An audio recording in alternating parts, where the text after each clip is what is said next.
Dear presidents, dear foreign ministers, dear members of parliament, panelists, friends and comrades, at this Cumbre in the European Parliament, history proceeds in waves, and I think it's important to understand the movement of history. The unipolar era under the dominance of the United States is coming to an end, and the future belongs to multilateral relations between countries and peoples with mutual respect and reciprocity without outside political or military interference. And we all know, as the movement of history continues, some cling to the certainties of the old world going down. And for some European forces, respect and reciprocity are still difficult concepts. A senior European Union diplomat told Euronews last week, quote, "It seems that the governments of Latin America and the Caribbean want to be seen as equal partners," unquote. Literally. A high diplomat of the European Union last week, not 50 years ago, last week. It seems that they want to be seen as equal partners. And so it is this neo-colonial attitude that still haunts the minds of old forces. A number of diplomats, government leaders and forces in Europe have not seen or have not wanted to see the changes in the world.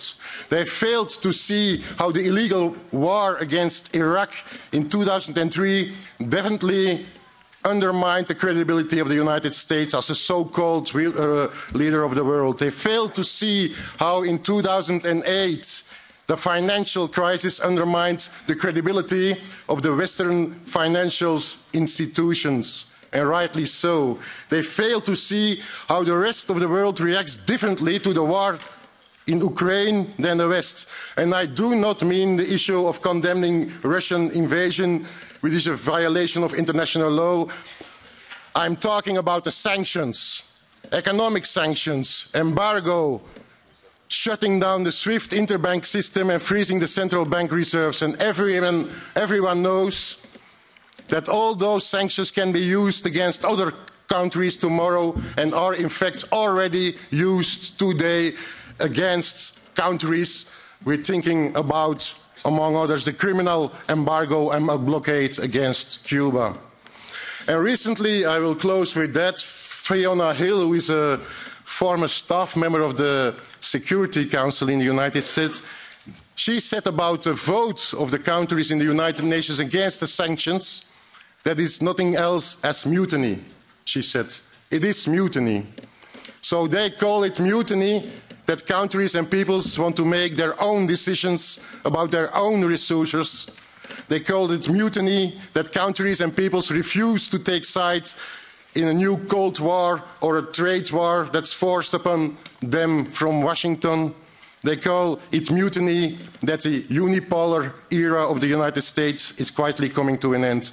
Well, if that is mutiny, let's embrace the mutiny of the global South, because it is on the right wave of history, comrades. And so we are in Brussels. But in Brussels, there is not only the European Parliament, there is another Brussels, there is another Belgium, there is another Europe, and there is mutiny in Europe too.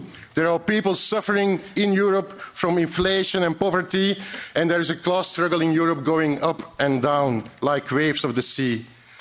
And if we can get the mutiny of the North to lend a hand to the mutiny of the South, and vice versa, we can turn the world around in a democratic, social and ecological direction the planet needs. So, viva el respeto, la amistad y la solidaridad entre los pueblos.